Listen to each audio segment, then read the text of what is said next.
नमस्कार, जोहार। मैं नेहा सिंह और आप देख रहे हैं न्यूज झारखंड। समय हो चला है झारखंड की खबरों को जानने का, उससे अपडेट होने का। उससे पहले अगर आप न्यूज झारखंड चैनल पर नए हैं तो चैनल को सब्सक्राइब करके बेल आइकन प्रेस कर लीजिए, जिससे खबरों का अपडेट आपको मिलता रहे। तो चलिए जानते हैं आज की सुबह से लेकर शाम तक की बड़ी खबरों को। जेपीएससी जेएसएससी आंदोलन 19वें दिन भी जारी। छात्र बोले, सीएम से बात के बिना नहीं रुकेगा आंदोलन। रांची में जेपीएससी जेएसएससी परीक्षाओं में कथित गड़बड़ी के खिलाफ छात्रों का आंदोलन 19वें दिन भी जारी है।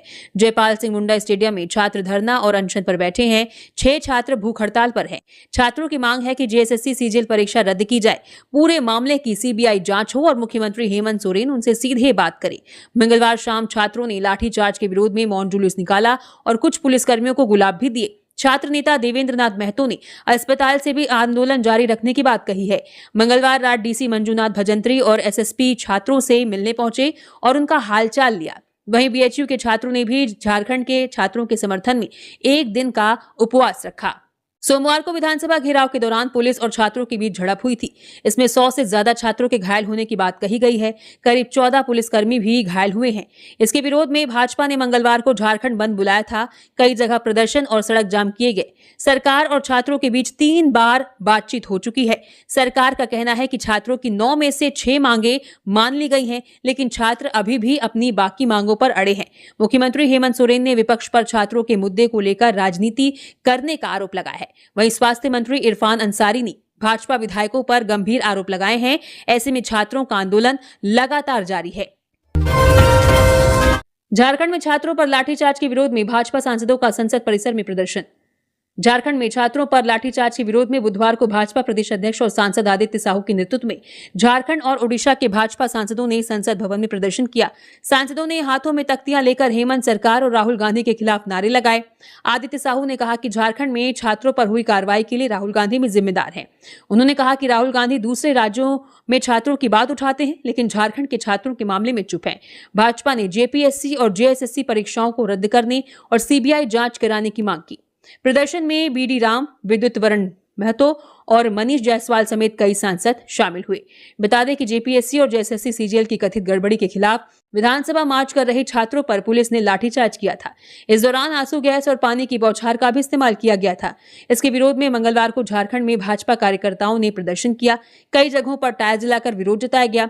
रांची में भी भाजपा नेताओं और कार्यकर्ताओं ने सड़क पर उतरकर दुकानदारों से दुकानें बंद रखने और छात्रों का समर्थन करने की अपील की थी।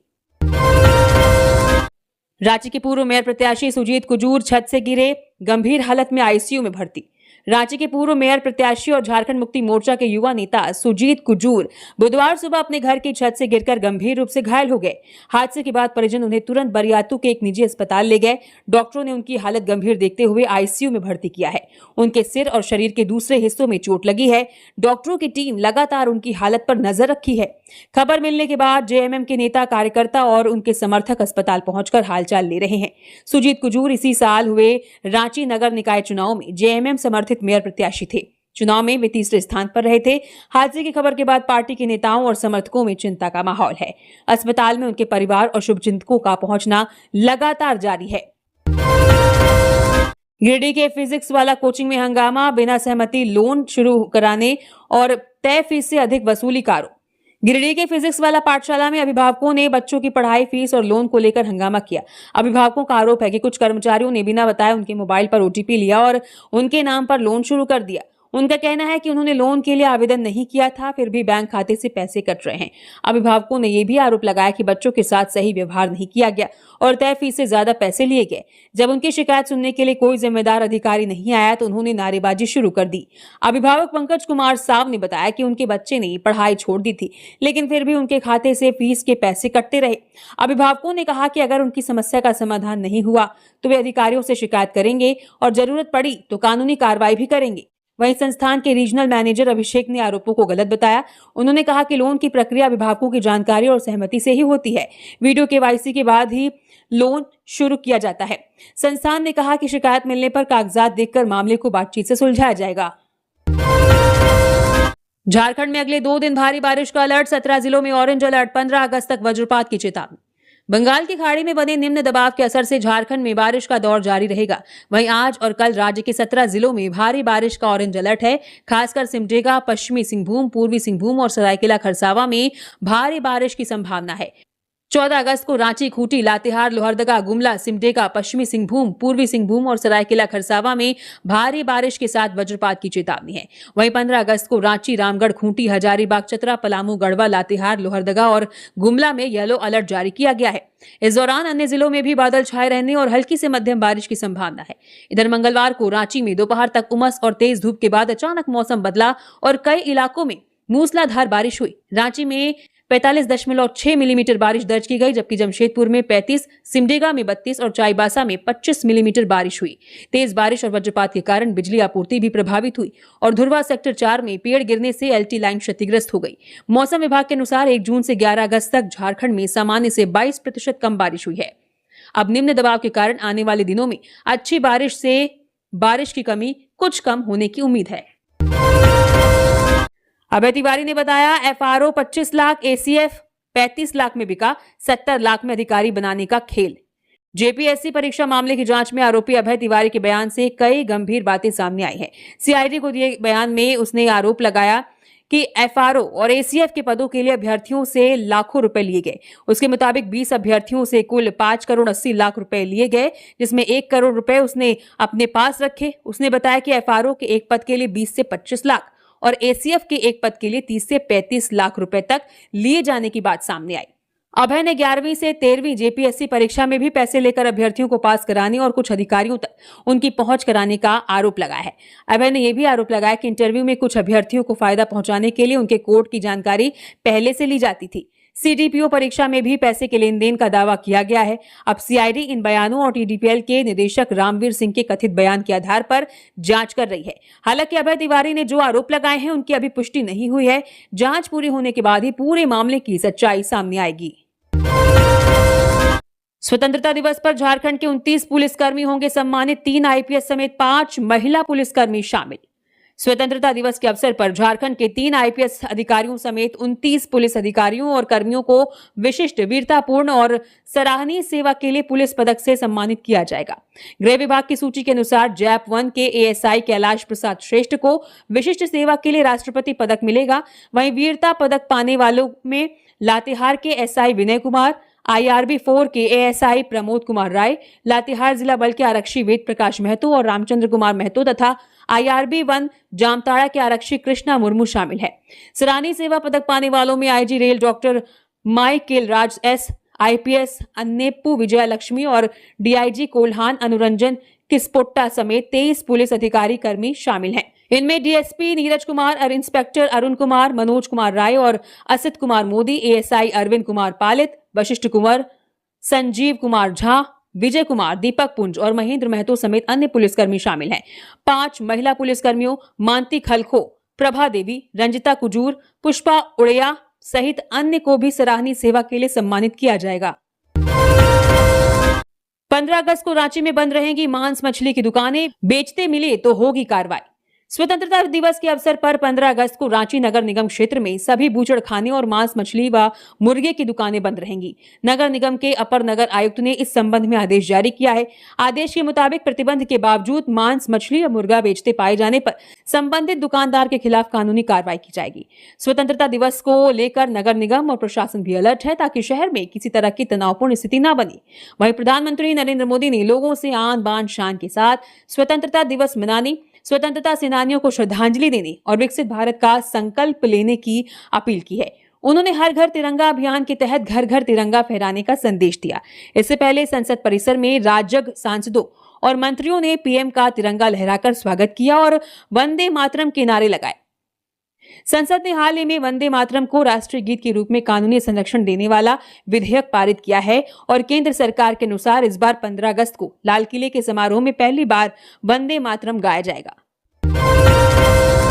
पलामू में सीएम हेमंत सोरेन के खिलाफ आपत्तिजनक सोशल मीडिया पोस्ट, एफआईआर दर्ज। पलामू में मुख्यमंत्री हेमंत सोरेन के खिलाफ सोशल मीडिया पर कथित तौर पर अमर्यादित और आपत्तिजनक पोस्ट किए जाने के मामले में प्राथमिकी दर्ज की गई है।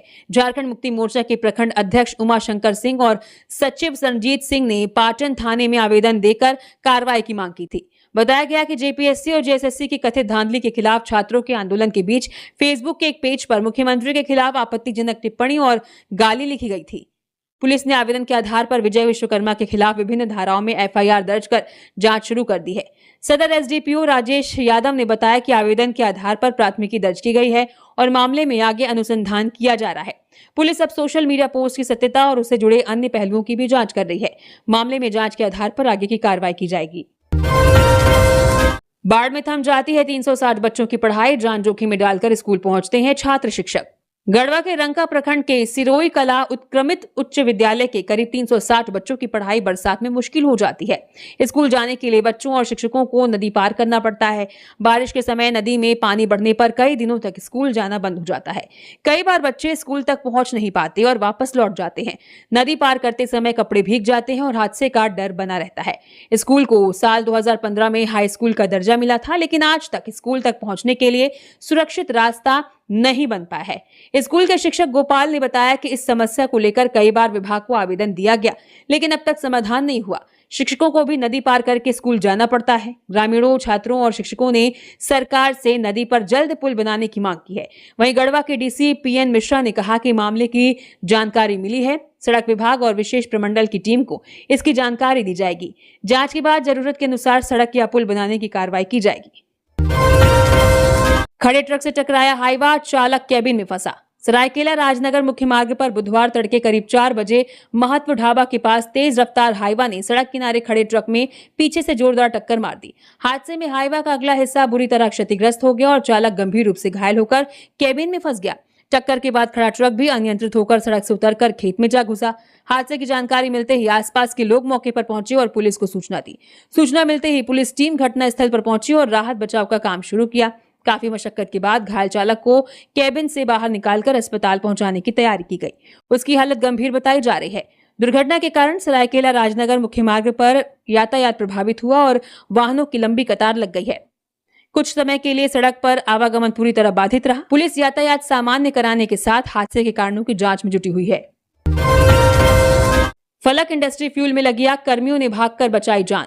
बर्रागोड़ा प्रखंड के छोटा अर्जुना में NH49 के किनारे स्थित फलक इंडस्ट्री फ्यूल प्राइवेट लिमिटेड में बुधवार को अचानक आग लग गई।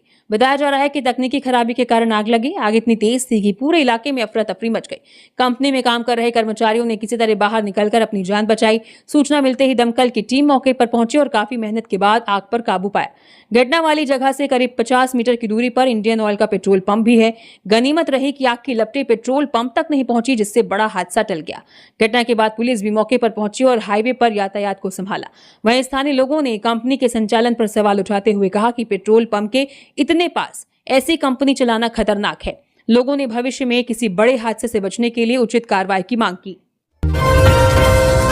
15 अगस्त को लेकर अलर्ट, दिल्ली पुलिस की मोस्ट वांटेड लिस्ट में झारखंड के 2 आतंकी। स्वतंत्रता दिवस को लेकर दिल्ली पुलिस और सुरक्षा एजेंसियां हाई अलर्ट पर हैं। सुरक्षा के मद्देनजर दिल्ली पुलिस ने 19 मोस्ट वांटेड आतंकियों की सूची जारी कर उनके पोस्टर सार्वजनिक स्थानों पर लगाए हैं। इस सूची में झारखंड से जुड़े 2 नाम भी शामिल हैं। इनमें चतरा निवासी अबू सुफियान और जमशेदपुर के आजाद नगर निवासी सैयद मोहम्मद अर्शियान शामिल हैं, जिनके अलकायदा से जुड़े होने की बात कही गई है। सूची में अलकायदा, इंडियन मुजाहिदीन और खालिस्तानी आतंकी संगठनों से जुड़े अन्य वांटेड लोगों के नाम और तस्वीरें भी शामिल हैं। पुलिस की सूची में मोहम्मद शर्जील अख्तर, रियाज भटकल, शबांदरी मोहम्मद इकबाल उर्फ इकबाल भटकल समेत कई नाम शामिल हैं। वहीं खालिस्तानी संगठनों से जुड़े हरविंदर सिंह संधू उर्फ रिंदा, अर्शदीप सिंह उर्फ अर्श डाला, वधावा सिंह बब्बर, गुरमीत सिंह बग्गा, रंजीत सिंह उर्फ नीता और परमजीत सिंह पम्मा के नाम भी हैं। स्वतंत्रता दिवस से पहले जारी इस सूची के जरिए पुलिस ने लोगों से सतर्क रहने और किसी संदिग्ध व्यक्ति या वांटेड आतंकी के बारे में जानकारी मिलने पर तुरंत पुलिस को सूचना देने की अपील की है। सूचना देने वालों के लिए इनाम की घोषणा भी की गई है। बोकारो में बड़ा हादसा, लोडर मशीन की चपेट में आने से 20 वर्षीय खलासी की मौत, मुआवजे पर अड़े परिजन। बोकारो के CCL B&K क्षेत्र के खास महल में RKT कंपनी में काम करने वाले 20 वर्षीय खलासी करण रजवार की हादसे में मौत हो गई। करण चलकरी झुंझुनू का रहने वाला था। बताया गया कि काम के दौरान वो लोडर मशीन की चपेट में आ गया। हादसे के बाद उसे तुरंत CCL केंद्रीय अस्पताल ढोरी ले जाया गया, लेकिन डॉक्टरों ने जांच के बाद उसे मृत घोषित कर दिया। घटना की खबर मिलते ही करण के परिजन और बड़ी संख्या में ग्रामीण अस्पताल पहुंचे। हादसे को लेकर लोगों में नाराजगी थी। परिजनों ने मामले को सही जांच और जिम्मेदार लोगों पर कार्रवाई की मांग की। साथ ही परिवार ने मुआवजे की मांग को लेकर भी अपना विरोध जताया। झारखंड में मैट्रिक इंटर विशेष परीक्षा का रिजल्ट अगले महीने, जल्द शुरू होगा मूल्यांकन। झारखंड में मैट्रिक इंटर की संपूरक इंप्रूवमेंट और विशेष परीक्षा का रिजल्ट अगले महीने के अंत तक जारी होने की संभावना है। मैट्रिक की परीक्षा बुधवार को खत्म होगी, जबकि इंटर की परीक्षा 14 अगस्त तक चलेगी। राष्ट्रीय स्तर की स्कूली खेल प्रतियोगिताओं के कारण परीक्षा से वंचित अंडर 17 और अंडर 19 के खिलाड़ियों के लिए विशेष परीक्षा आयोजित की गई है। दोनों परीक्षाओं में 20,000 से अधिक विद्यार्थी शामिल हुए हैं। उत्तर पुस्तिकाओं का मूल्यांकन इसी महीने शुरू होगा, जिसके लिए केंद्र तय कर परीक्षकों की प्रतिनियुक्ति को लेकर जिलों को पत्र भेज दिया गया है। वहीं मदरसा और मध्यमा परीक्षा 2026 का रिजल्ट भी अगले महीने जारी किया जाएगा। मदरसा परीक्षा में 10,000 से अधिक परीक्षार्थी शामिल हुए हैं और इनकी कॉपियों का मूल्यांकन पूरा हो चुका है। मध्यमा की उत्तर पुस्तिकाओं का मूल्यांकन अभी जारी है और इसी महीने पूरा होने की उम्मीद है। इसके बाद दोनों परीक्षाओं का रिजल्ट अगले महीने जारी किया जाएगा। टीडीपीएल विवाद पर जेएमएम का बीजेपी पर हमला, कहा यूपी में सीबीआई जांच रोकने सुप्रीम कोर्ट गई भाजपा, यहां सीबीआई जांच चाहिए। झारखंड मुक्ति मोर्चा ने टीडीपीएल एजेंसी को लेकर भाजपा पर दोहरा रवैया अपनाने का आरोप लगाया है। जेएमएम का कहना है कि झारखंड में टीडीपीएल पर परीक्षाओं में गड़बड़ी के आरोप हैं और इसकी सीआईडी जांच कर रही है। पार्टी के मुताबिक आयोग के अध्यक्ष और एजेंसी के डायरेक्टर समेत करीब 20 लोगों की गिरफ्तारी हो चुकी है। जेएमएम ने कहा कि इसी एजेंसी पर उत्तर प्रदेश विधानसभा और विधान परिषद में नियुक्तियों में गड़बड़ी के आरोप भी लगे थे। इस मामले में इलाहाबाद हाईकोर्ट ने सीबीआई जांच का आदेश दिया था, लेकिन उत्तर प्रदेश की भाजपा सरकार इस आदेश के खिलाफ सुप्रीम कोर्ट चली गई। जेएमएम ने सवाल उठाया कि अगर भाजपा झारखंड में टीडीपीएल मामले की सीबीआई जांच चाहती है तो उत्तर प्रदेश में उसकी सरकार सीबीआई जांच के खिलाफ क्यों गई। झारखंड में जेपीएससी और जेएसएससी की कथित गड़बड़ी को लेकर छात्रों का आंदोलन चल रहा है। छात्र टीडीपीएल से कराई गई परीक्षाओं को रद्द करने और पूरे मामले की सीबीआई जांच की मांग कर रहे हैं। जेएमएम ने इसी मुद्दे पर भाजपा को घेरते हुए उसके रवैये को दोहरा बताया है। जयपाल सिंह स्टेडियम में देर रात पहुंची पुलिस प्रशासन की टीम, बाबूलाल मरांडी बोले छात्र शक्ति को चुनौती ना दे। नेता प्रतिपक्ष बाबूलाल मरांडी ने बुधवार सुबह वीडियो जारी कर आरोप लगाया कि रात करीब 1 से 1:30 बजे पुलिस प्रशासन जयपाल सिंह स्टेडियम पहुंचा था। उनके मुताबिक सिटी एसपी, एसएसपी और डीसी समेत कई अधिकारी वहां पहुंचे और धरने पर बैठे छात्रों को हटाने की कोशिश की। मरांडी ने यह भी आरोप लगाया कि धरना स्थल की बिजली काट दी गई। इसके बाद भाजपा के कुछ नेता मौके पर पहुंचे, जिसके बाद प्रशासन वहां से लौट गया। हालांकि डीसी मंजूनाथ भजंत्री ने कहा कि वे छात्रों का हालचाल लेने और उनकी परेशानी समझने गए थे। मरांडी ने कहा कि छात्रों की मांग सिर्फ 14वीं जेपीएससी परीक्षा रद्द करना नहीं है, बल्कि पूरे मामले की सीबीआई जांच भी होनी चाहिए। उन्होंने कहा कि छात्रों को सीआईडी जांच पर भरोसा नहीं है। मरांडी ने सीबीआई जांच के साथ हाईकोर्ट की निगरानी में फास्ट ट्रैक कोर्ट बनाने की मांग की। उन्होंने कहा कि शांतिपूर्ण धरना देना छात्रों का अधिकार है। सरकार को आंदोलन दबाने के बजाय छात्रों की सुरक्षा और उनकी मांगों पर ध्यान देना चाहिए। झारखंड में जेजेएम और पीएम आवास योजना में बड़ा खेल, सीएजी रिपोर्ट में चौंकाने वाले खुलासे। झारखंड में जल जीवन मिशन जेजेएम और प्रधानमंत्री आवास योजना ग्रामीण में वित्तीय अनियमितताओं और नियमों की अनदेखी का मामला सामने आया है। सीएजी की ऑडिट रिपोर्ट के मुताबिक पेयजल एवं स्वच्छता विभाग ने आयोग्य ठेकेदारों को नियम विरुद्ध तरीके से काम दिया। एक ठेकेदार ने 2021-22 में सिर्फ 5 करोड़ 60 लाख रुपए का सिविल कार्य दिखाया था, जिसके आधार पर उसकी टेंडर क्षमता शून्य थी। इसके बावजूद उसे 60 टेंडर में 54 करोड़ 5 लाख रुपए के काम मिले और कुल 159 करोड़ 36 लाख रुपए तक के टेंडर आवंटित किए गए। रिपोर्ट में टेंडर प्रक्रिया में नियमों की अनदेखी और मिलीभगत को लेकर सवाल उठाए गए हैं। वहीं प्रधानमंत्री आवास योजना ग्रामीण की ऑडिट में भी लाभार्थियों के चयन और निगरानी पर गंभीर सवाल सामने आए। राज्य में 22,34,000 पात्र ग्रामीण परिवारों की पहचान हुई थी, लेकिन केंद्र से सिर्फ 16,02,000 का लक्ष्य मिला, जिसमें 6,32,000 यानी करीब 28% पात्र परिवार आवास योजना से वंचित रह गए। दूसरी ओर प्रतीक्षा सूची में 2,90,000 अपात्र लोगों के नाम शामिल मिले, जिन्हें जांच के बाद हटाया गया। इसके अलावा ओडीएफ घोषित झारखंड में पूर्ण हो चुके करीब 8% पीएम आवासों में शौचालय नहीं बनाए गए, जिससे योजना के क्रियान्वयन और निगरानी व्यवस्था पर गंभीर सवाल खड़े हुए हैं। झारखंड में स्नातक विद्यार्थियों के लिए शुरू होगा मिशन लाइफ कोर्स, 31 अगस्त तक करा सकेंगे रजिस्ट्रेशन। झारखंड के कॉलेजों और उच्च शिक्षण संस्थानों में अब पढ़ाई के साथ पर्यावरण की जानकारी भी दी जाएगी। स्नातक स्तर पर 2 क्रेडिट का मिशन लाइफ कोर्स शुरू किया जा रहा है। ये कोर्स 10 हफ्ते का होगा और 21 अगस्त से 20 अक्टूबर 2026 तक चलेगा। इसमें नामांकन की आखिरी तारीख 31 अगस्त है। ये कोर्स ऑनलाइन स्वयं प्लेटफॉर्म पर कराया जाएगा। इसमें छात्रों को पानी और बिजली बचाने, प्लास्टिक का कम इस्तेमाल करने, कचरा सही तरीके से संभालने और पेड़ पौधों व प्राकृतिक संसाधनों को बचाने के बारे में बताया जाएगा। इस कोर्स का मकसद छात्रों को पर्यावरण के प्रति जागरूक करने के साथ उनकी रोजमर्रा की आदतों में भी बदलाव लाना है। पाकुड़ में 2 माह के बच्चे की हत्या, मां पिता और नानी हिरासत में। पाकुड़ के मुफसिल थाना क्षेत्र के संग्रामपुर गांव में 2 माह के बच्चे की गला घोंटकर हत्या का मामला सामने आया है। घटना की सूचना मिलते ही पुलिस गांव पहुंची और बच्चे के शव को कब्जे में लेकर जांच शुरू कर दी। पूछताछ में बच्चे की मां ने अपने पति सार्जिन शेख पर हत्या का आरोप लगाया, जबकि पति ने अपनी सास पर आरोप लगाया। पुलिस के अनुसार परिवार के लोग एक दूसरे पर आरोप लगाकर मामले को उलझाने की कोशिश कर रहे थे। इसके बाद पुलिस ने बच्चे के पिता, मां और नानी को हिरासत में लेकर पूछताछ शुरू कर दी।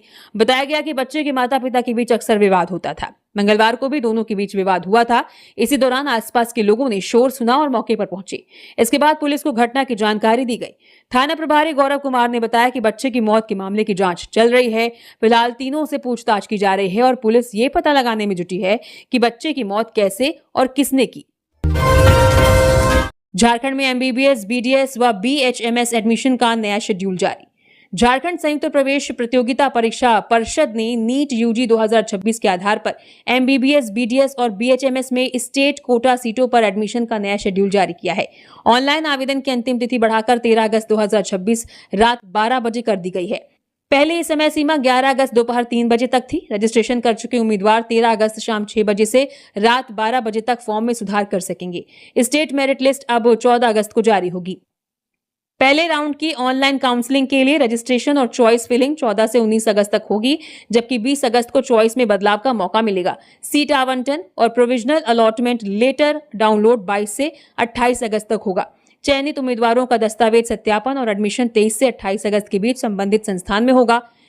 जेसीईसीईबी ने कहा कि 6 अगस्त को जारी विज्ञापन में सिर्फ तारीखों में बदलाव किया गया है, बाकी नियम शर्तें पहले जैसी रहेंगी। उम्मीदवार अपडेट के लिए जेसीईसीईबी की वेबसाइट के इंपॉर्टेंट नोटिस सेक्शन को देखते रहें।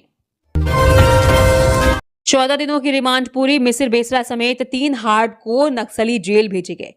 14 दिनों की पुलिस रिमांड पूरी होने के बाद भाकपा के पोलित ब्यूरो सदस्य मिसिर बेसरा समेत 3 हार्डकोर नक्सलियों को बुधवार को धनबाद लाया गया। धनबाद पहुंचने पर तीनों की सदर अस्पताल में मेडिकल जांच कराई गई, जिसके बाद उन्हें न्यायिक हिरासत में जेल भेजने की प्रक्रिया शुरू की गई। 31 जुलाई को रिमांड मिलने के बाद तीनों को कड़ी सुरक्षा में रांची ले जाया गया था, जहां करीब 11 दिनों तक विभिन्न जांच एजेंसियों ने उनसे पूछताछ की। रांची में एनआईए, आईबी और झारखंड पुलिस ने अलग अलग स्तर पर पूछताछ कर माओवादी नेटवर्क, फंडिंग, हथियारों की सप्लाई और संगठन से जुड़े सहयोगियों के बारे में जानकारी जुटाई। इनमें 2 करोड़ 20 लाख रुपए के इनामी मिसिर बेसरा उर्फ सागर उर्फ भास्कर उर्फ सुनिर्मल, 15 लाख रुपए के इनामी मेहनत उर्फ मोछू उर्फ विभीषण और गौरव उर्फ बीरेंद्र, हांसदा उर्फ सौरभ शामिल हैं। मेडिकल जांच के बाद तीनों को न्यायिक हिरासत में भेजने की तैयारी की गई, जबकि सुरक्षा के मद्देनजर अस्पताल और आसपास अतिरिक्त पुलिस बल तैनात रहा। गढ़वा में वज्रपात की चपेट में आए 3 लोग, 2 की मौत। गढ़वा के सदर थाना क्षेत्र के बलीगढ़ गांव में मंगलवार को हल्की बारिश के दौरान वज्रपात की चपेट में आने से 2 लोगों की मौत हो गई, जबकि एक व्यक्ति घायल हो गया। हादसे के बाद तीनों को इलाज के लिए गढ़वा सदर अस्पताल ले जाया गया, जहां चिकित्सकों ने आशिक खान और राजू भुइया को मृत घोषित कर दिया। वहीं वशी खान का इलाज अस्पताल में चल रहा है। तीनों चेरी पोखर के पास बकरी चराने गए थे। इसी दौरान अचानक आकाशीय बिजली गिरने से वे उसकी चपेट में आ गए। घटना की जानकारी मिलते ही स्थानीय लोग तीनों को अस्पताल लेकर पहुंचे। हादसे के बाद गांव में शोक का माहौल है। परिजन आशिक खान के शव को बिना पोस्टमार्टम कराए अस्पताल से घर ले गए। गढ़वा थाना प्रभारी सुनील तिवारी ने बताया कि 3 लोग आकाशीय बिजली के चपेट में आए थे, जिनमें 2 की मौत हुई है और 1 का इलाज जारी है। पुलिस मामले में आगे की कार्रवाई कर रही है। शोभा यात्रा में सांप लेकर पहुंचे कलाकार, वन विभाग ने किया रेस्क्यू। बोकारो के चास स्थित श्री शनि ठाकुर बाड़ी धर्मशाला मोड़ में 53वां वार्षिक श्रावणी महोत्सव धूमधाम से मनाया गया। महोत्सव के मौके पर मंदिर परिसर से भव्य शोभा यात्रा निकाली गई, जिसमें बड़ी संख्या में श्रद्धालु शामिल हुए। शोभा यात्रा में उज्जैन और जमशेदपुर से आए कलाकारों ने अलग अलग कार्यक्रम पेश किए। इसी दौरान कलाकार एक अजगर सांप को भी शोभा यात्रा लेकर पहुंचे। अजगर को देखकर लोगों की भारी भीड़ जुट गई और कलाकारों ने उसके साथ करतब दिखाए। शोभा यात्रा के दौरान अजगर को इस तरह शामिल किए जाने की जानकारी मिलने पर लोगों के बीच भी चर्चा होने लगी। मामले की सूचना मिलते ही वन विभाग की टीम मौके पर पहुंची और अजगर को अपने कब्जे में लेकर रेस्क्यू किया। इसके बाद उसे सुरक्षित स्थान पर ले जाकर जंगल में छोड़ दिया गया। प्रभारी डीएफओ नीतीश कुमार ने बताया कि वन्य जीवों को पकड़कर रखना और सार्वजनिक कार्यक्रम में इस्तेमाल करना नियम के खिलाफ है। इसी वजह से विभाग की टीम ने तुरंत कार्रवाई करते हुए अजगर को रेस्क्यू किया और उसे सुरक्षित जंगल में छोड़ दिया। वन विभाग ने लोगों से वन्य जीवों को परेशान नहीं करने और ऐसे मामलों की जानकारी तुरंत विभाग को देने की अपील की है। गुमला के 15 गांवों को मिलेगी अच्छी सड़क। विभाग से 19 करोड़ 84 लाख रुपए की मिली मंजूरी।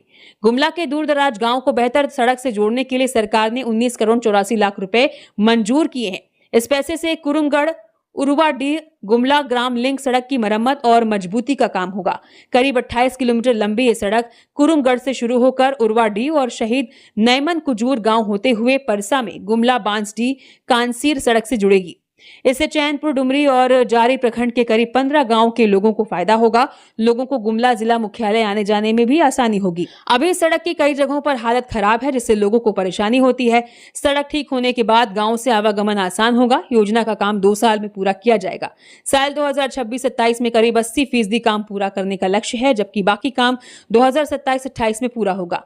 काम की जिम्मेदारी गुमला पथ प्रमंडल के कार्यपालक अभियंता को दी गई है। विभाग के अधिकारी हर महीने काम की जांच करेंगे और सरकार ने काम समय पर और अच्छी गुणवत्ता के साथ पूरा करने का निर्देश दिया है।